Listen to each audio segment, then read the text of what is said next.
तरस हा प्राणी जितका गूढ आहे तितकाच भीतीदायक. आम्ही सासवडच्या गवता प्रदेशात कॅमेरा ट्रॅप लावून या रात्रीच्या राजाचा शोध घेण्याचा प्रयत्न केला, पण जे कॅमेऱ्यात कैद झाले ते पाहून आमच्या अंगावर काटाच आला. माणसासारखा आवाज काढणारा हा प्राणी खरंच फक्त प्राणी आहे का अजून काही? सत्य जाणून घेण्यासाठी व्हिडिओ शेवटपर्यंत नक्की बघा. ह्या अनुभवाची सुरुवात झाली ती म्हणजे अशी. तुम्हाला माहितच आहे, ह्या मारणावरती खूप चिंकारा आहेत, परंतु यांची शिकार करण्यासाठी कोणीतरी लागेलच ना. म्हणूनच या मारणावरती कोल्हा आहे, तरस आहे, लांडगा आहे, परंतु तरसाला आम्ही कधीच बघितले नव्हते. म्हणून तरसाचा बघण्याचा आम्ही एक प्रयत्न केला, तो असा. चला मित्रांनो, नवीन एक्सपिडिशनला. ही आमची आहे कॅप्चरिंग वाईल्डची थार. ही एक प्रमुख सदस्य आहे आमची, कारण आम्ही भरपूर एक्सपिडिशन त्या थारनेच कम्प्लीट केलेले आहेत. आता उन्हाळ्याचे दिवस चालू आहेत, त्यामुळे पावसाळ्यात जसा हा परिसर हिरवागार दिसत होता तसा आता पिवळसर दिसत आहेत. गवत पूर्णपणे वाळलेलं आहे. सासवडचं मारण तुम्हाला वरून शांत जरी वाटत असलं तरी जमिनीच्या खाली अशा अनेक काळोखे किल्ले म्हणजेच डेन्स लपलेले आहेत. ह्याच डेन्स मध्ये तरस, लांडगा, कोल्हा तसेच साळींदर हे प्राणी राहत असतात. आम्ही पहिल्या दिवशी इथे ट्रॅप कॅमेरा लावला होता. आम्हाला असे वाटले होते हा एक तरसाचा डेन आहे, कारण एके रात्री आम्ही फिरताना आम्हाला तरस इथे आढळले होते, परंतु आम्हाला नंतर रिअलाइज झाले हा एक साळींदरचा डेन आहे, म्हणजेच साळ्याचा, कारण त्या साळींदरचे काटे तिथे पडलेले होते. साळींदर हा तरसाप्रमाणेच एक गूढ प्राणी आहे, म्हणून आम्हाला त्याचा सुद्धा अभ्यास करायचा होता. म्हणून आम्ही त्या दिवशी तिथे ट्रॅप कॅमेरा लावला. साळींदराच्या गुहेजवळ ट्रॅप कॅमेरा लावल्यानंतर आम्ही आता पुढे चाललो होतो. आता आम्हाला तरसाचा शोध घ्यायचा होता. संध्याकाळचे 6 वाजले होते. अंधार थोडासा झाला होता. सूर्यास्ताचा वेळ झाली होती. सकाळच्या वेळेस किंवा संध्याकाळच्या वेळेस कोल्हा, तरस, लांडगा हे प्राणी ऍक्टिव्ह होत असतात. त्यांची हीच बाहेर पडायची वेळ असते. जर आपण बघितलं, मारण म्हणजे तरसांचं हे हक्काचं ठिकाण असतं. ह्या ठिकाणी त्यांना लपता येतं, त्यामुळे त्यांचे डेन ह्याच परिसरात आपल्याला मिळू शकतात. थोड्याच वेळात आम्ही एका ठिकाणी पोहोचलो. त्या ठिकाणी हाडांचा खच पडला होता. जेव्हा आम्ही ह्या गुहेच्या जवळ पोहोचलो तेव्हा हवेत एक विचित्र खुजलेला वास पसरला होता. जमिनीवरती विखुरलेली हाडे आणि प्राण्यांच्या शरीराचे अवशेष पाहून समजलं हे ह्या भागातील सर्वात मोठ्या शिकाराचे ठिकाण आहे. निसर्ग जितका सुंदर आहे तितकाच तो भयानकही असू शकतो. सासवडचं हे मारण आम्हाला एक कब्रस्तान असल्यासारखं वाटत होतं. बघा हा जबडा, बघा हे दात. येथे वावरताना असं वाटतंय की कोणीतरी आतून आपल्यावर सतत लक्ष ठेवून आहे. तिथे असलेल्या डेनपाशी जायला आम्हाला सुद्धा खूप भीती वाटत होती, कारण असं वाटत होतं कोणीतरी आतून आलं तर. तेथे डेन जवळ विविध प्राण्यांचे असे अवशेष आम्हाला तिथे बघायला मिळाले. मित्रांनो, आता आम्ही लाईव्ह डेन बघितली. आता आम्ही नेक्स्ट टाइम तिथे ट्रॅप कॅमेरा लावणार आहे. आमच्या मते तो तरसाचा डेन आहे आणि तो लाईव्ह डेन आहे. तिथे भरपूर प्राण्यांचे हाडं आणि पंखाचे अवशेष पडले होते. बघूयात नेक्स्ट टाइम. बॉडी पण आहे, बॉडी पण आहे एक मेंढीची. जी आहे अजून खाण्याच्या त्यांच्या यूज मध्ये दिसते. बघूयात आता. आम्ही आता एक ट्रॅप कॅमेरा एका डेनची इथे लावलाय. आमच्या मते तो कोल्ह्याचा डेन आहे, पण नेक्स्ट टाइम इथं आम्ही तरसाच्या इथे लावणार आहे. बघू. चला चला मित्रांनो, आता अंधार पडत चाललाय. आम्ही आता टॉर्च ओपन केली. आमच्याकडे एक भारी टॉर्च आहे. हे बघा, तो झूम पण होतो आणि मोठा पण होतो. हा आम्ही ॲमेझॉनवरून मागवला होता. छान आहे, फीडबॅक छान आहे. 2,500 रुपयाचा हा आपला टॉर्च आहे. खूप छान आहे, वरती आहे. संध्याकाळची वेळ झाली होती आणि आम्ही टॉर्च ओपन केला होता. अचानक गवताच्या मागे एक चपळ हालचाल झाली. समोर पाहतो तर काय, भारतीय कोल्हा, पण त्याचे पांढरट राखाडी केस आणि टॉर्चच्या प्रकाशात निळ्या हिरव्या रंगाचे चमकणारे डोळे हे एखाद्या भूतासारखे भासत होते. तो कोल्हा पळून गेला नाही तर एका जागी थांबून मान तिरकी करून आम्हाला बघत होता. त्याचे हे शांत राहणं आणि अचानक काही वेळातच तो अदृश्य होणं हे काजाचा ठोका चुकवणार होतं. आम्हाला आता भीती वाटत होती. काही वेळानं तो कोल्हा आम्हाला पुन्हा दिसला. त्यासोबत त्याची एक मादी सुद्धा होती. आमच्या मते ते आता लांब जात होते. मारा नावाचा हा धूर्त शिकारी रात्रीच्या वेळी एखाद्या सावलीसारखा वाव. जेव्हा टॉर्चचा उजेड त्याच्यावर पडला तेव्हा त्याची काळीशीर शेपटी आणि तीक्ष्ण चेहरा एखाद्या जुन्या लोककथेतल्या पात्रासारखा वाटला. असं म्हणतात ना, कोल्ह्याला माणसाची चाहूल लागली को तो रडल्यासारखा आवाज काढतो. त्यावेळी शांत मारणात कोल्ह्याची ती स्थिर नजर आम्हाला सांगत होती, आपण येथे एकटे नाही आहोत. आम्हाला ह्या काही थोड्या वेळातच 2-3 कोल्हे आणि ससा आणि हरिण दिसले होते, परंतु तरसाचा अजून काही मागावा लागलाच नव्हता. आम्ही पुढे चाललो होतो, परंतु आता संध्याकाळची वेळ झाली असल्यामुळे खूपच भीती वाटत होती. अंधार पडत चालला होता. आमच्या टॉर्चच्या उजेडामध्ये आमची सावली आम्हाला भीतीदायक वाटू लागली होती. आम्ही 3 जण होतो, मी, शौर्य आणि वीर. वीर लहान असल्यामुळे त्याला भीती खूप जास्त वाटत होती.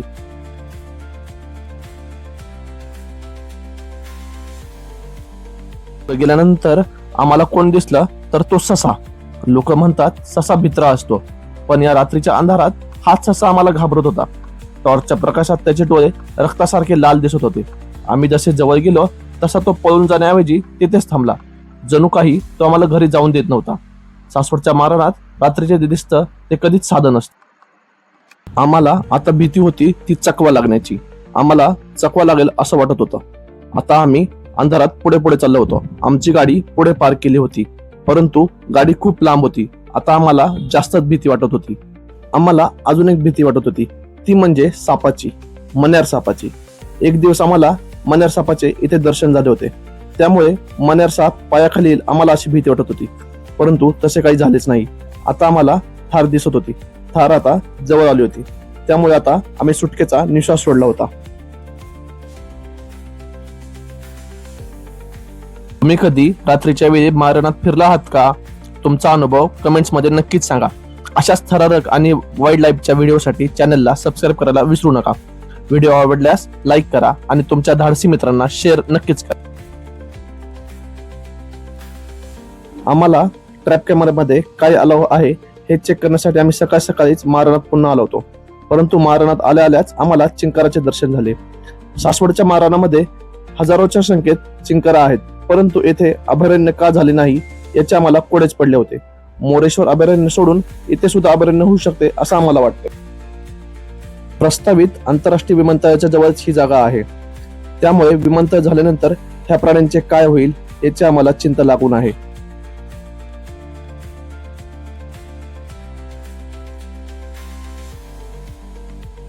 आम्ही पुढे गेल्यानंतर त्या खिंडीमध्ये पोहोचलो, ज्या खिंडीमध्ये आम्हाला रात्री भीती वाटत होती. तीच भीती आता सकाळ असल्यामुळे आम्हाला वाटत नव्हती.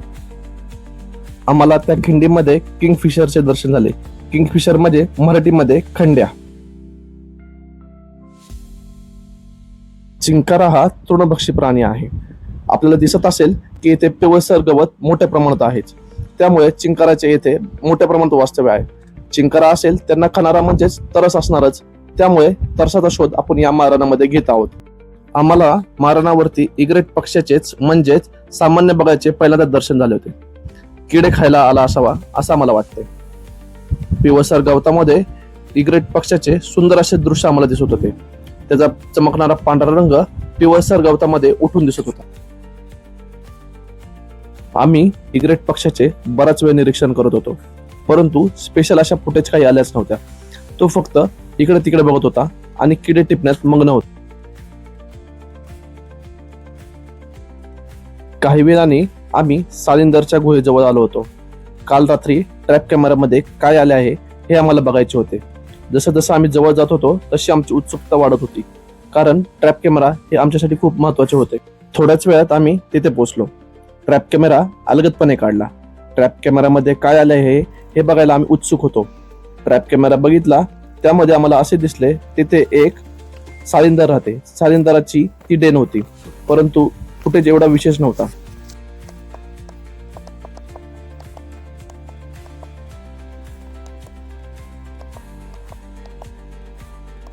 परंतु सालिंदर ह्या प्राण्याचे आम्हाला तिथे पुरावे भेटले होते. काल आम्हाला जिथे एकच काटा दिसला होता तिथे आम्हाला आज 3 ते 4 काटे दिसले होते. हे सालिंदराचे काटे आहेत, टोकदार काटे.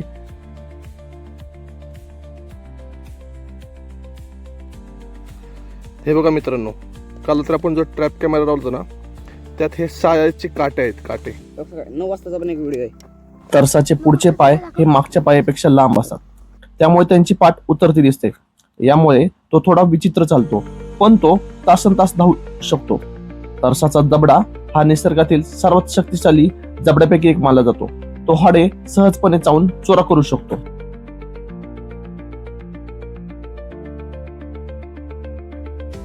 तसं जर बघितलं तर तरस हे कधीच शिकार करत नाहीत. लांडग्यासारख्या शिकार करणाऱ्या प्राणीने सोडलेले ते मांस खात असतात. त्यामुळे अन्नाची नासाडी होत नाही आणि परिसंस्थेतील ऊर्जा चक्र हे अखंडपणे चालू राहते. जगामध्ये तरसाच्या 4 प्रजाती आढळतात, जसे की स्पॉटेड हायना, स्ट्राईप हायना, ब्राऊन हायना आणि आरवुल्फ असे 4 प्रकार आढळतात. मित्रांनो, आपण ट्रॅप कॅमेरा काल ह्या व्हॅलीमध्ये लावला होता आणि परवा ह्या व्हॅलीमध्ये लावला होता. ह्या व्हॅलीमध्ये आपल्याला सायाळ दिसलं होतं, तर ह्या व्हॅलीमध्ये आपल्याला तरस दिसण्याची शक्यता आहे. बघूयात काय होतंय ते.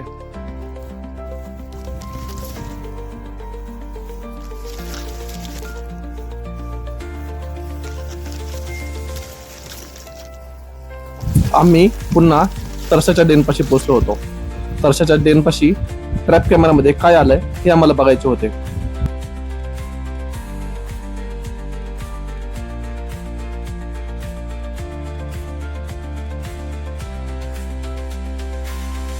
जेव्हा आम्ही तरसाच्या गुहेकडे चाललो होतो तेव्हा आम्हाला निलगिरीच्या उंच झाडावरती हे प्लम हेडेड पॅरेटचं कुटुंब दिसलं. त्यामध्ये आई वडील आणि एक छोटस पिल्लू होतं. त्यांचे हिरवेगार पंख आणि निळं आणि लाल डोकं हे खूप उन्हात चमकत होतं. असं वाटतंय हे प्लम हेडेड पॅरोट फक्त पक्षी नाहीत, तर या मारणावरती जे गोपित आहेत त्यांचे रक्षक आहेत. ते आपल्यावर सतत लक्ष ठेवून आहेत. जेव्हा आम्ही तरसाच्या गुहेजवळ पोहोचलो तेव्हा मला तिथे एक दुर्गंध आला. तेव्हा आम्हाला विश्वास पटला ही ऍक्टिव्ह डेन आहे, कारण डेड बॉडीचा वास येत होता. आम्हाला ट्रॅप कॅमेरामध्ये काय फुटेज आले हे चेक करायचे होते, परंतु डेन जवळ न थांबता लांब जाऊन चेक करायचे ठरवले, कारण तरसाचे हे नाक खूप तीक्ष्ण असते. आम्हाला त्याला निमंत्रण द्यायचे नव्हते, म्हणून आम्ही लांब गेलो. बघतोय तर काय, त्या फुटेजमध्ये एक तरसाचा पुरावा आला होता. ती गुहा ऍक्टिव्ह होती. तो डेव्हिल त्या गुहेमध्ये लपला होता, परंतु फुटेज ही फक्त 7 सेकंदाची होती, म्हणून आम्ही पुन्हा ट्रॅप कॅमेरा तिथे लावायचा ठरवलं. ह्या फुटेजमध्ये आपण बघू शकता तरस एक पक्षाला घेऊन आलेला आहे. हीच ती डेड बॉडी होती की ज्याचा आपल्याला वास येत होता. आम्ही ह्या मारणावरती तरसाचा शोध घेत होतो, परंतु त्याला त्रास न देता, कारण आम्ही ट्रॅप कॅमेरा यूज करत होतो. ट्रॅप कॅमेराद्वारे आपण त्याला डिस्टर्ब न करता आपण त्याचे अस्तित्व आहे हे दाखवून देणार होतो. त्याच वेळेस आम्हाला एक पक्षाचे दर्शन झाले. सासवडच्या मारणात फक्त जमिनीवरच शिकारी नाहीत, तर आकाशातही डेट वॉर्न घेऊन फिरणारे हे शिकारी पक्षी वातावरणातली दहशत अधिक वाढवतात. सासवडचं हे मारण आपल्याला शांत जरी वाटत असलं तरी जमिनीच्या खाली, आकाशात असे अनेक शिकारी हे लपलेले असतात. पुढे गेल्यानंतर आम्हाला अजून एका शिकारी पक्षाचे दर्शन झाले. हा शिकारी पक्षी होता शिक्रा पक्षी. शिक्रा पक्षी हा एक मध्यम आकाराचा शिकारी पक्षी आहे. बघतोय तर काय, ह्याचा एक पाय तुटलेला होता. पक्षी जगतामध्ये लंगडे पक्षी सुद्धा असतात हे आम्हाला पहिल्यांदाच बघायला मिळाले. शिक्रा पक्षाचे पाय तुटले होते हे मला बघताना खूप वाईट वाटले, परंतु त्याची तीक्ष्ण नजर आम्हाला घाबरत होती. मित्रांनो, आजचा आपला हा 4था ते 5वा दिवस आहे. आपण पुन्हा सासवडच्या मारणामध्ये चाललो आहोत. या खिंडीमधून जाताना मला भरपूर भीती वाटते. काल आम्ही एक फुटेज बघितली होती, त्यामध्ये तरसाचा एक खास प्रकारे व्हिडिओ आला नव्हता, परंतु आज उत्सुकता होती की तरसाचा व्हिडिओ येईल का नाही. आम्ही पुन्हा जंगलात चाललो होतो. ह्या मारणावरती फिरताना खूप मजा येते. खूप वेगवेगळे अनुभव आपल्याला बघायला मिळतात. त्याच वेळेस आम्हाला एक शॉर्ट टोड स्नेक इगलचे दर्शन झाले. शॉर्ट टोड स्नेक इगल म्हणजेच नावाप्रमाणेच सर्पमार गरुड. शॉर्ट टोड स्नेक इगल हा सामान्यत मारणावरती आढळतो.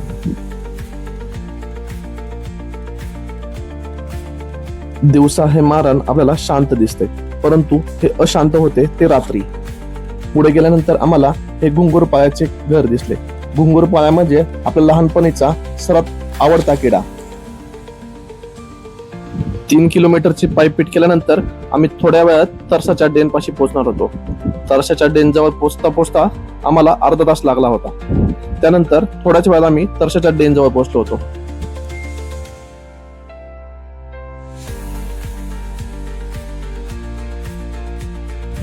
तरसाच्या डेन जवळ आज सुद्धा एक दुर्गंधीचा वास येत होता. आमच्या मते पुन्हा एक डेड बॉडी तरसाने आणली होती. बघूयात ट्रॅप कॅमेरामध्ये काय काय येतंय. आणि अशा प्रकारे आम्हाला तरसाचे 3 चांगले फुटेज मिळाले होते. ह्या डेनजवळ तरस राहतो हे आम्ही सिद्ध केले होते. ह्या मारणाचे जैवविविधता ही आहे हे आम्ही सिद्ध केले होते. सासवडच्या मारणावरती भरपूर प्रकारचे प्राणी आणि पक्षी यांचे वास्तव आहे हे आम्ही सिद्ध केले होते. तरस हे प्रामुख्याने मेलेल्या प्राण्यांचे अवशेष खातात. सासवडच्या भागात पाळीव प्राणी किंवा वन्य प्राण्यांचे जे मृतदेह उघड्या पडलेले असतात त्यांना खाऊन तरस परिसर स्वच्छ ठेवतात. त्यामुळे परिसरात कुजलेल्या मांसापासून जी रोगराई होते ती पसरत नाही. तरसाचे जबडा इतका शक्तिशाली असतो की ते मृत प्राण्याचे हाडे देखील चघळून खातात. त्यामुळे हाडामधील कॅल्शियम पुन्हा मातीत मिसळण्यास मदत होते. सासवडचे मारण हे केवळ लांडग्यांचे नाही तर तरसांचेही मोठे आश्रयस्थान आहे. एखाद्या प्रदेशात तरसांची संख्या चांगली असणे त्या मारणाची परिसंस्था निरोगी आहे असे मानले जाते. तरस हे इतर हिंस्र प्राण्याच्या तुलनेत लाजाळू असतात आणि सहसा मानवावरती हल्ला करत नाहीत. ते गावाच्या आसपास राहून कचरा आणि मेलेल्या प्राण्यांचे अवशेष खातात. त्यामुळे नकळत मानवी आरोग्याचे सुरक्षा ते करत असतात आणि परिसर स्वच्छ ठेवत असतात. नमस्कार मित्रांनो, आपण मारणावरती तरसाच्या नॅचरल हॅबिटेटचा शोध घेतलेला आहे.